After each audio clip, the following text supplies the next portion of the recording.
तो आज मैं आपको एक ऐसी लड़की की मूवी एक्सप्लेन करने जा रही हूँ जिसके खुद के फादर ने उसको 20 साल तक बेसमेंट में कैद करके रखा और उसके साथ वे सारे जुल्म किए जो आप और हम कभी सोच भी नहीं सकते हैं। वो उसको रोज मारता था और उसके साथ गलत काम करता था। और फिर मूवी में आगे क्या होता है ये देखने के लिए मूवी को एंड तक जरूर देखिए। मूवी के स्टार्टिंग में हम एक फैमिली देखते हैं जिसमें एक लड़की होती है, उसका नाम सहरा होता है। वहाँ उसकी बड़ी बहन भी होती है और उसकी मॉम भी वहीं पर ही बैठी हुई होती है। सहरा के डैड भी वहीं बैठे होते हैं जिनका नाम डॉन होता है। वो सब एक जगह पर बैठे हुए होते हैं। सहरा को अपनी फ्रेंड की पार्टी में जाना होता है तो वो अपनी फैमिली से परमिशन ले रही होती है, लेकिन डॉन सहरा को पार्टी में जाने से मना कर देता है, जिस वजह से सहरा थोड़ा नाराज होकर फिर अपने रूम में चली जाती है। फिर जब रात हो जाती है तो सहरा चुपके से अपने घर से निकल जाती है और अपने बेस्ट फ्रेंड क्रिस्टोफर के साथ उसी पार्टी में चली जाती है। अब पूरी रात पार्टी एंजॉय करने के बाद जब सुबह होती है तो सहरा हंसती खेलती अपने घर आ जाती है। उसके फादर से बाहर ही मिल जाते हैं जो उसे बहुत डांटते हैं कल रात की वजह से। इस पर सहरा नाराज होकर अपने रूम में चली जाती है। उसके पीछे उसकी माँ और उसकी बड़ी सिस्टर भी चले जाते हैं। रूम में सहरा अपनी माँ और बहन से कहती है कि 3 महीने बाद मैं 18 साल की हो जाऊंगी और फिर मैं अपने बेस्ट फ्रेंड क्रिस्टोफर के साथ ही रहूंगी और अपनी लाइफ एंजॉय करूंगी। अब ये बात बाहर सहरा के फादर भी सुन लेते हैं। फिर हम डायरेक्ट 3 महीने बाद का सीन देखते हैं। सहरा फोन पर अपने फ्रेंड क्रिस्टोफर से बात कर रही होती है और उसकी मॉम और उसकी बड़ी बहन घर से गए हुए होते हैं और घर में सिर्फ उसके साथ उसके फादर होते हैं। थोड़ी देर बाद सहरा के फादर बाहर आकर सहरा से कहते हैं कि मुझे बेसमेंट में एक बॉक्स रखना है और प्लीज क्या तुम मेरी मदद कर दोगी। सहरा अपने फादर को हाँ कह देती है और उनके साथ बॉक्स लेकर बेसमेंट में चली जाती है। बेसमेंट में जाकर सहरा के फादर सीक्रेट रूम को ओपन करते हैं, जिसे देखकर सहरा बहुत हैरान हो जाती है क्योंकि उसे सीक्रेट रूम के बारे में नहीं पता था।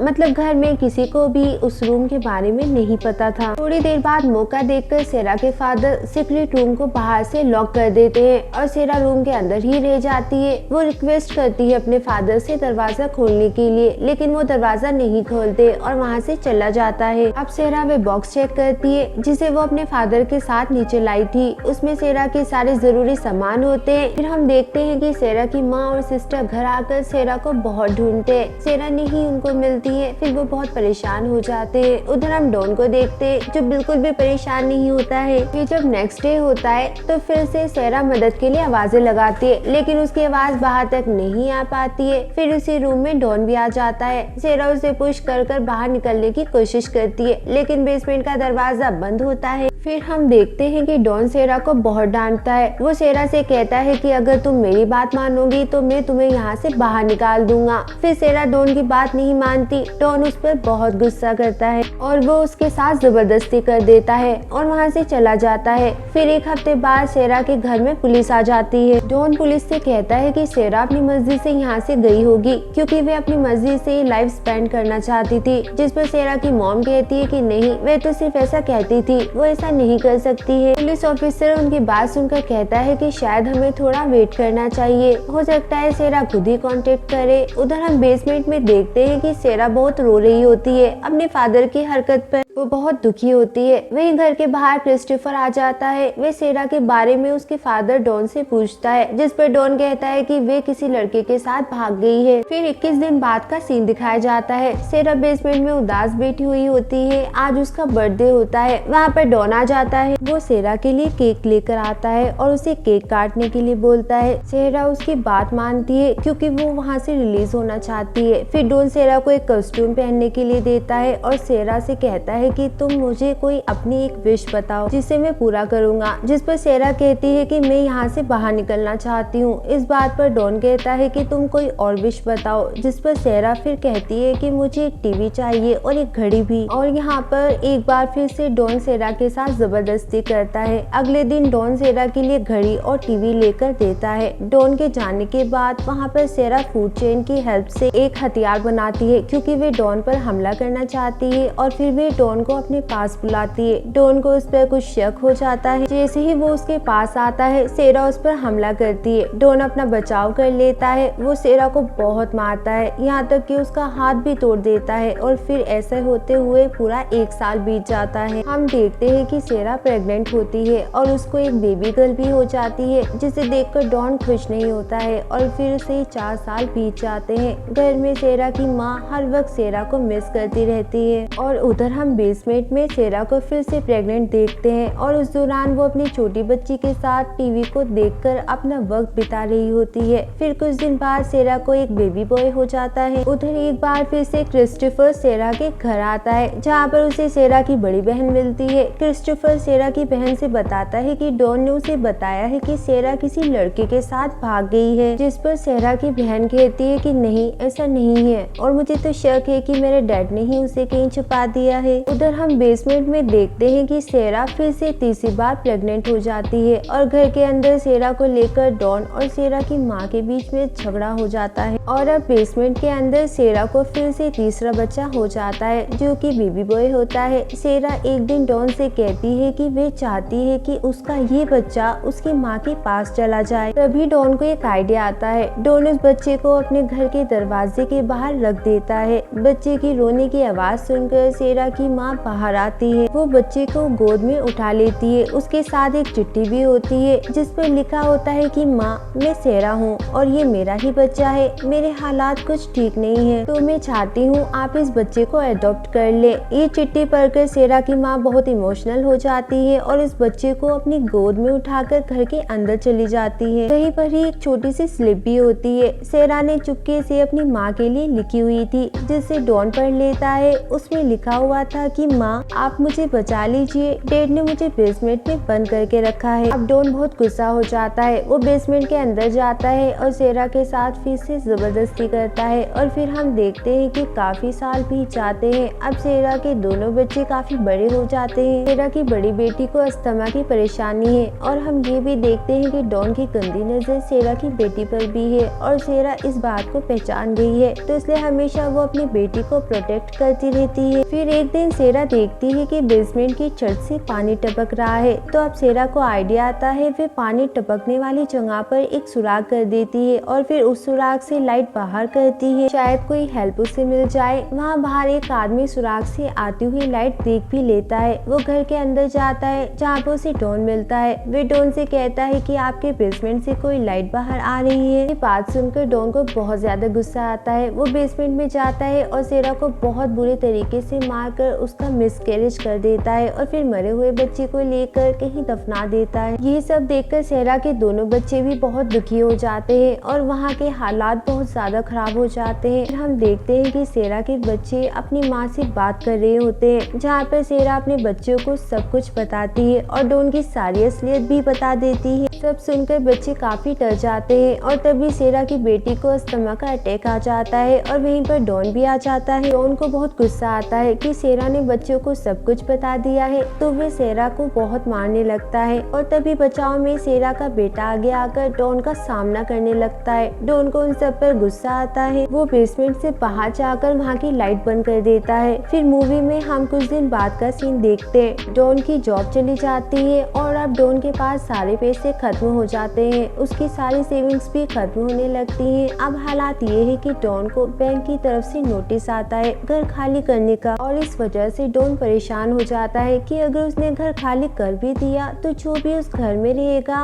उसे एक ना एक दिन सेरा के बारे में पता ही चल जाएगा। तो वो अब सेरा और उसके बच्चे को बेसमेंट में ही मारने का फैसला करता है। वो वेंटिलेटर के रास्ते से अपनी गाड़ी का धुआं अंदर करने की कोशिश करता है, लेकिन तभी वहाँ पर सेरा का वे बेटा आ जाता है जो उसने अपनी माँ को गोद दिया था। तभी डॉन वहाँ रुक जाता है। अब हम बेसमेंट के अंदर देखते हैं कि सेरा की बेटी को फिर से अस्थमा का अटैक आ जाता है। सेरा डॉन से बहुत रिक्वेस्ट करती है कि उसे डॉक्टर के यहाँ दिखाया जाए। डॉन उसकी बात भी मान जाता है। डॉन चुपके से सेरा और उसकी बेटी को घर के बाहर निकालता है और फिर गाड़ी में उन्हें ले जाता है। हॉस्पिटल में सेरा की बेटी पहुँच जाती है और जैसे तैसे उसकी जान बच जाती है। वहाँ पे एक लेडी डॉक्टर भी होती है जो सेरा को फॉर्म फिल करने के लिए बोलती है। सेरा मौका लगाकर फॉर्म के ऊपर पानी गिर देती है क्योंकि वो वापस से उस दुनिया में नहीं जाना चाहती थी। डॉन फिर नया फॉर्म लेने चला जाता जाता है। सेरा लड़खड़ाती हुई फौरन उस लेडी डॉक्टर के पास जाकर उसके गले लगकर कहती है कि मुझे बचा लीजिए।